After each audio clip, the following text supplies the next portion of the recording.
అవసరం ఉంది.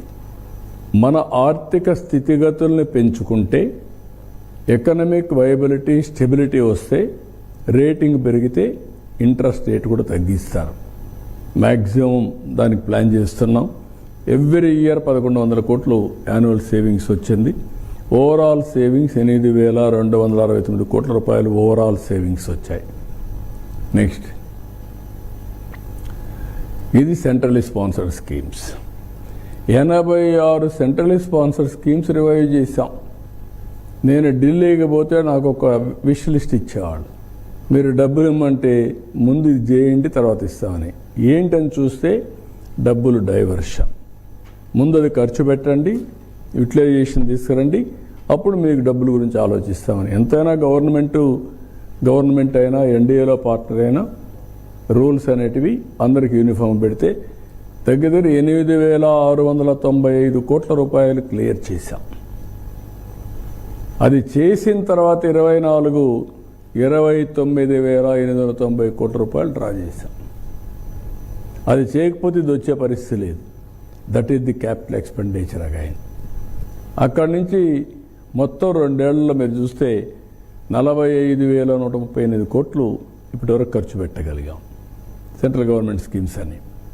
ఎస్ఎన్ఏ, స్పర్శ్ ఈ 2 బాగా చేసినాం కాబట్టి 250 కోట్లు సాక్షి కింద మాకు సాస్కి కింద డబ్బులు అదనంగా ఇచ్చారు.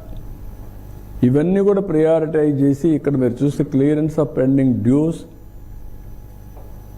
ఇది చేస్తే సెంట్రల్ స్పాన్సర్ స్కీమ్స్ వచ్చే ఎగ్జాంపుల్స్. నరేగా మెటీరియల్ అడ్మినిస్ట్రేషన్ 1,134 కోట్లు పే చేశాం, 5,567 కోట్లు డ్రా చేశాం.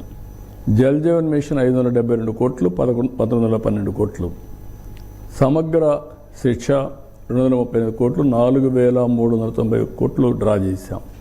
రూరల్ లైవ్లీ మిషన్ 198 కోట్లు చేసి 1,057 కోట్లు డ్రా చేశాం. ఇట్లా ఆల్ డిపార్ట్మెంట్స్ అన్ని రివైవ్ చేసుకుంటూ ముందుకెళ్ళాం. నెక్స్ట్, ఇది మీరు చూస్తే 1 ఎఫ్సి ఫైనాన్స్ కమిషన్ గ్రాంట్స్ ఒక్క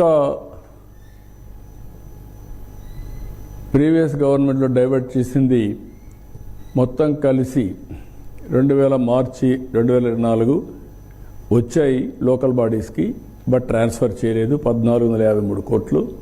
పీడీ అకౌంట్కి మళ్ళీ ఇచ్చారు 5 ఏళ్లలో 1,689 కోట్లు, 3,142 కోట్లు. దీనిపైన చాలా అజిటేషన్ జరిగాయి, పోరాటాలు చేశారు, అయినా కూడా లెక్క పెట్టుకోలేదు. అది పే చేశాం. ఇక్కడికి వచ్చినప్పుడు దగ్గర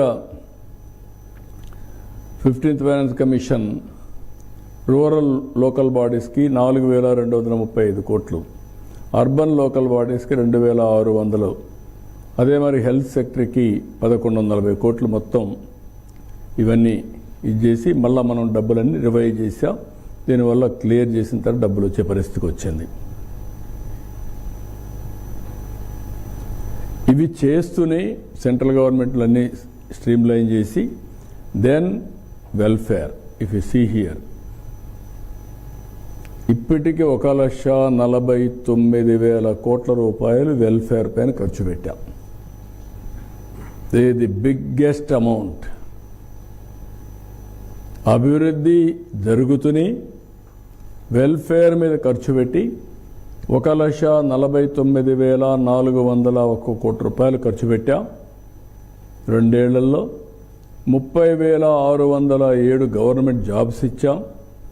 15,941 టీచర్ పోస్టులు మెగా డిఎస్సి పైన ఇస్తే ఫస్ట్ సంతకం పెడితే నేను దానికి 150-200 పిటిషన్లు వేసి కోర్టులో జరగనీయకుండా ప్రయత్నం చేస్తే అవి క్లియర్ చేసి 100% ట్రాన్స్పరెన్సీ, ఎవ్వడు ఎక్కడ వేలెత్తి చూపకుండా వాళ్ళకి ఆర్డర్స్ ఇవ్వడానికి కూడా కుటుంబ సభ్యులతో సహా వాళ్ళని తీసుకొచ్చి ఇక్కడ పెట్టి వాళ్ళకు ఆర్డర్స్ ఇచ్చి పంపిస్తే దానిపైన ఆరోపణలు, కోడిగుడ్డు పైన ఈకలు వెక్కుతున్నారు. ఏమనాలో వాళ్ళు నాకు అర్థం కావడం, ఎలాంటి మనుషులో కూడా అర్థం చేసుకోలేకపోతున్నాం. అంటే 5 ఏళ్ళు ఉద్యోగాలు ఇవ్వకుండా నిరాశ నిస్పృహల మధ్య ఉండే యువత ఈ అనౌన్స్మెంట్ ఇవ్వగానే బాగా కష్టపడి చదువుకుంటే వాళ్ళ మనోభావాలు దెబ్బతీసే పరిస్థితి కూడా వచ్చే పరిస్థితి వచ్చారంటే ఇది ఒక నీచమైన సంస్కృతి, చాలా దారుణమైన పరిస్థితులు. ఇక్కడికి వచ్చినప్పుడు 5,757 కానిస్టేబుల్స్ పోస్టులు ఇచ్చాం. మొత్తం అవుట్సోర్సింగ్ పోస్టులన్నీ కూడా ఇచ్చేసాం. మొత్తం మీరు చూస్తే ఎన్టీఆర్ భరోసా 68,296 కోట్లు ఇచ్చాం. 4,000, 6,000, 10,000, 15,000 ఇచ్చే ఏకైక ప్రభుత్వం భారతదేశంలో ఆంధ్రప్రదేశ్ ప్రభుత్వం. That is the human angle. 62 లక్షల కుటుంబాలకు ఇస్తున్నాం. ఇంకో పక్క ఎలక్ట్రిసిటీ సబ్సిడీ 32,800 కోట్లు ఇచ్చాం. తల్లికి వందనం 20,210 కోట్లు ఇచ్చాం. అన్నదాత సుఖీభవ 8,724 కోట్లు ఇచ్చాం. ఎన్టీఆర్ వైద్య సేవ 5,920 కోట్లు ఇచ్చాం. రైస్ సబ్సిడీ 4,322 కోట్లు. దీపం 2 3,724 కోట్లు. నో దెన్ ఫీజు రీఎంబర్స్మెంట్ 1,529 కోట్లు. శ్రీ శక్తి 1,200 కోట్లు. దెన్ ప్రైస్ స్టెబిలైజేషన్ ఫండ్ 505 కోట్లు. మత్స్యకారుల సేవలు 436 కోట్లు.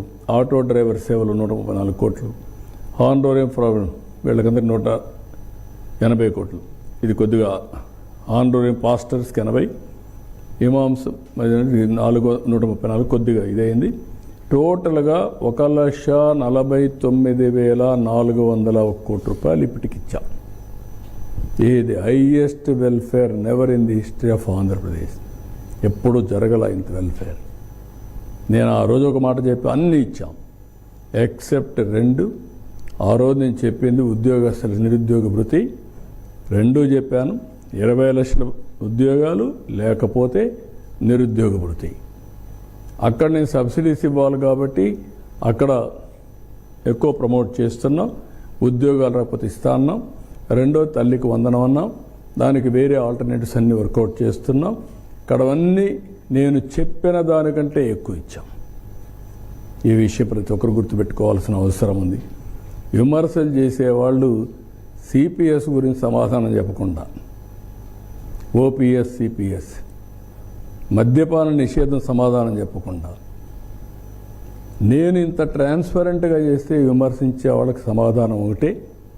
నేను ప్రజలకు చెప్పాను, వాళ్ళ కోసం చేస్తాం, ముందుకెళ్తాం.